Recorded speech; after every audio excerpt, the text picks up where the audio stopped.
Hello, my name is Norma, and today I would like to talk about food contamination. What is food to one man is bitter poison to others. Lucretius. The WHO, World Health Organization, estimates that roughly 600 million people are infected with foodborne illnesses each year, and 420,000 people die from foodborne illnesses worldwide yearly. Have you ever wondered what exactly is in your food and what happens to your food before it arrives on your plate?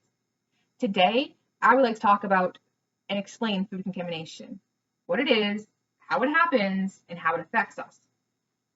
According to the FDA on their website, they have filth and extraneous material experts that rely on a variety of criteria, often in combination, determining the significance and regulatory impact of the findings of food contamination. The criteria considered by these experts is the length of hair, size of insect fragments, distribution of filth and sample size and type of filth found. That is to say, they're not looking to completely eradicate contamination. Rather, they're looking to make sure that the filth found in your food product meets their guidelines. Anyone who has ever worked in the food production industry knows exactly what I'm talking about. My husband worked in the blueberry fields here in Maine, and he would spend his summers raking blueberries, and often he would talk about all the different bugs that they would rake up along with the blueberries. It definitely didn't stop him from shoving his mouthful of blueberries each summer, but it definitely is some food for thought. First, I'd like to explain what food contamination is. Contamination is defined as the process of making something dirty, poisonous, or the state of containing unwanted or dangerous substances. There are three different types of food contamination. There are those that you can see and those that you can't see.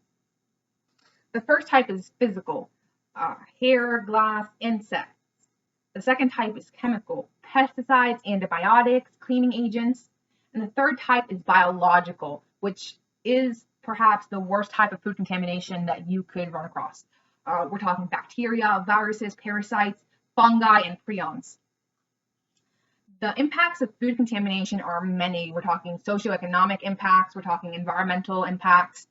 According to the World Health Organization, roughly $110 billion are lost each year from unsafe food in low and middle income countries. So secondly, how does food contamination happen? Food contamination can happen before arriving to your home and after.